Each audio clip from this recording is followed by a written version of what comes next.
Olá, primeira série, bom dia. Vamos para a nossa segunda aula de física da semana e vamos começar uma unidade nova da apostila agora, tá? Vamos falar sobre o trabalho de uma força. Então, a energia, ela é um dos conteúdos assim mais estudados na área das ciências, tá? Tanto na química, biologia, na física. E as transformações de energia estão envolvidas em muitas situações do nosso dia a dia, tá? Vocês já estudaram, por exemplo, na biologia, a fotossíntese, né? A fotossíntese é a maneira que as plantas produzem o seu próprio alimento e a fotossíntese ocorre através de uma transformação de energia, né? A energia luminosa que a planta capta do sol e transforma em energia química, que é o alimento dela, né? A água, a glicose, o oxigênio e o gás carbônico. Outro processo de transformação de energia que vocês estudam em química, a combustão, por exemplo, né? A combustão é o contrário, é a energia química que se transforma em calor, tá?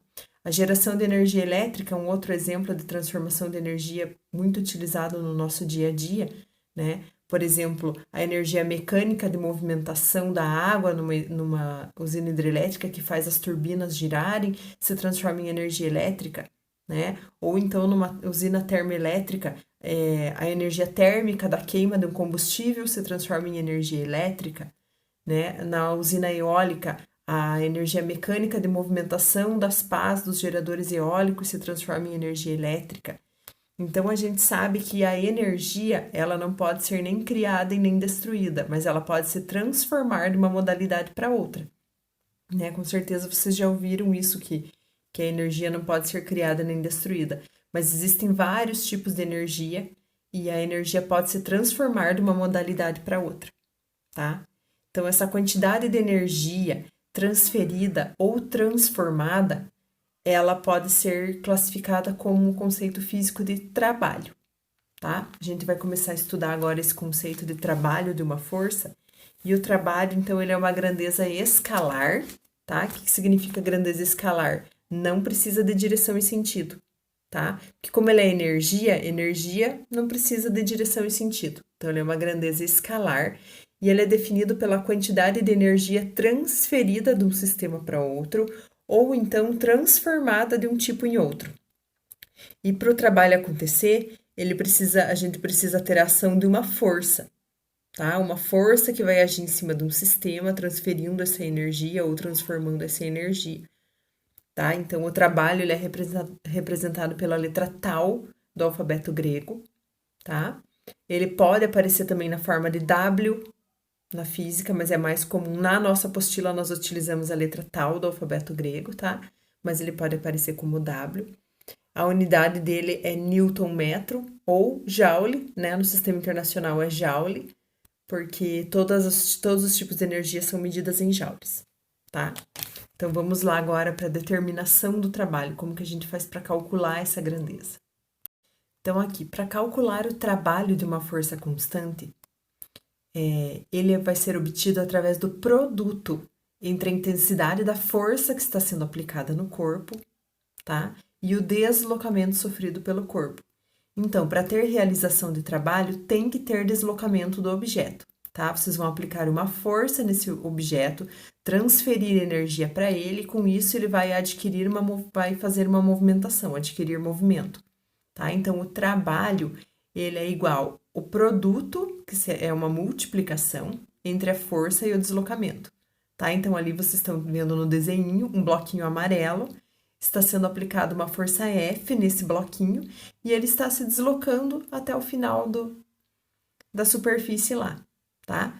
Então, esta força está realizando o trabalho, tá? Quem realiza trabalho é a força, não é quem aplicou, não é eu apliquei força no bloquinho, eu realizei trabalho, tá? A força aplicada é que realiza o trabalho.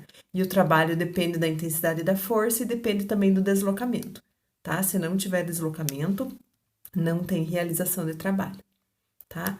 Mas agora observe esta situação aqui, ó. O que acontece se eu aplicar uma força num corpo, uma força inclinada, igual aquela força F ali, tá? Aquela força F, aquela flechinha vermelha, ela está com um ângulo inclinada com um ângulo alfa em relação à superfície, tá?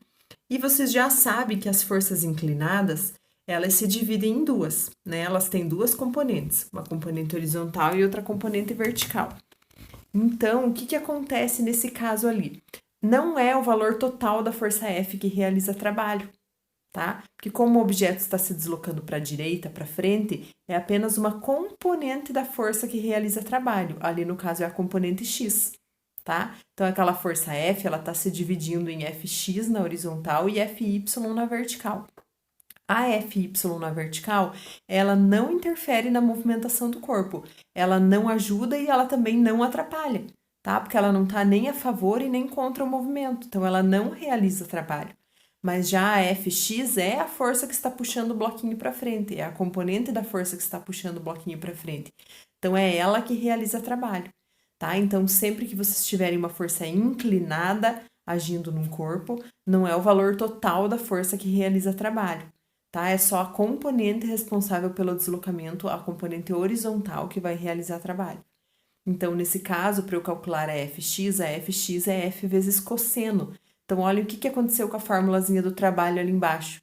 O trabalho ficou igual a F vezes ΔS vezes cosseno de alfa. Então, eu adicionei um cosseno no final da fórmula, tá? É bom vocês já decorarem a fórmula dessa maneira. Força vezes deslocamento vezes cosseno do ângulo. Se tiver ângulo, se a força for inclinada, vocês vão utilizar o cosseno. E se ela não tiver inclinada, vocês não vão precisar utilizar o cosseno, tá? Mas lembrem lá, força vezes deslocamento vezes cosseno do ângulo alfa. Essa é a fórmula para a gente calcular o valor do trabalho, da energia transferida para o corpo através da força, tá? Agora, pensando nessa situação do ângulo da força, nós temos algumas hipóteses, tá? Então, primeiro pode acontecer isso aqui, ó. A força que eu estou aplicando, ela vai estar entre 0 e 90 graus. O que significa isso? Se a força está entre 0 e 90 graus, formando um ângulo entre 0 e 90 com o deslocamento, significa que a maior parte dela está para o mesmo lado que o deslocamento, ou seja, ela é uma força que ajuda o deslocamento a acontecer, tá? Então, essa força, na hora da gente calcular, colocar o valor na fórmula, ela vai ter um valor positivo e ela vai realizar um trabalho que a gente chama de trabalho motor, tá? Então, quando vocês calcularem o valor do trabalho, ele tiver um valor positivo, ele é classificado como trabalho motor, porque a força está ajudando o deslocamento a acontecer. Ela está para o mesmo lado do deslocamento, tá? Agora, se for essa outra situação aqui, ó, observe. Essa força aqui, ela está com um ângulo maior do que 90 graus. Então, se a força formar um ângulo entre 90 e 180 graus, significa que ela está contrária ao movimento do corpo, tá? O objeto está para um lado, a força está puxando para o outro. Então, ela é uma força que ela não ajuda o movimento a acontecer, ela é uma força que está atrapalhando o movimento. Então, nesse caso, quando a gente calcula o valor do trabalho, a gente vai obter uma resposta de trabalho negativo. E por isso a gente chama de trabalho resistente, tá? Então, se a força formar um ângulo entre 90 e 180 graus, maior que 90 e menor que 180 graus, vai ser um trabalho resistente, negativo, tá? Porque a força está atrapalhando a realização do movimento.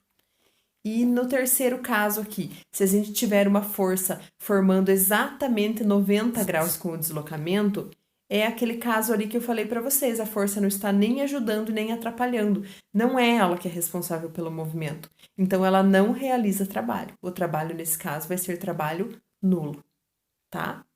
Então lembrem lá, ó, vamos recapitular o que a gente viu hoje. Trabalho é uma grandeza escalar que não precisa de direção e sentido, é representado pela letra tal do alfabeto grego, tá? E a gente calcula o valor desse trabalho pela fórmula força vezes F vezes ΔS vezes cosseno do ângulo, tá? Força vezes deslocamento vezes cosseno do ângulo. Só existe trabalho se tiver aplicação de uma força e tiver deslocamento do corpo, tá?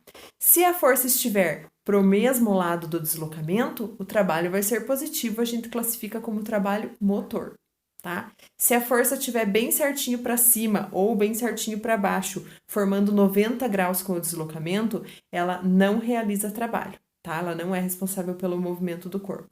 E se ela estiver contrária ao movimento do corpo, com um ângulo entre 90 e 180 graus, ela vai realizar um trabalho negativo, então a gente vai chamar de trabalho resistente, tá? Imagine a seguinte situação, uma bolinha que vocês vão jogar para cima. Quando vocês jogam o objeto para cima, a força que vocês realizaram que faz ele subir, realiza um trabalho motor. Mas o peso do objeto não puxa ele sempre para baixo? Então, nesse caso, o peso do objeto vai realizar um trabalho resistente, porque ele está contrário ao movimento do objeto, tá?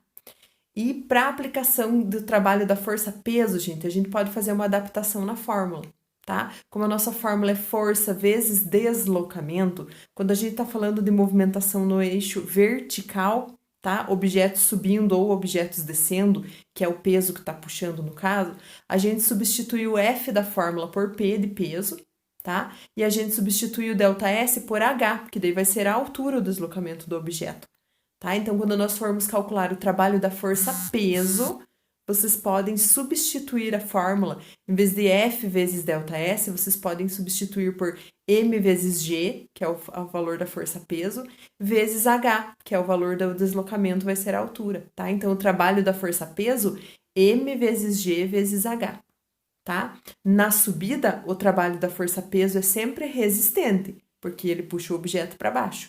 Então, trabalho resistente negativo. Na descida, o peso está a favor da movimentação do corpo. Então, a gente diz que é um trabalho motor e ele vai ter um valor sempre positivo, tá?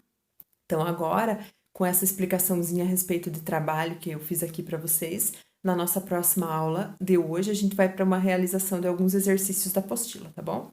Então, vamos lá. Façam as anotações de vocês, grifem o que vocês acharem importante na apostila, tá? Anotem no caderno o conteúdo que vocês...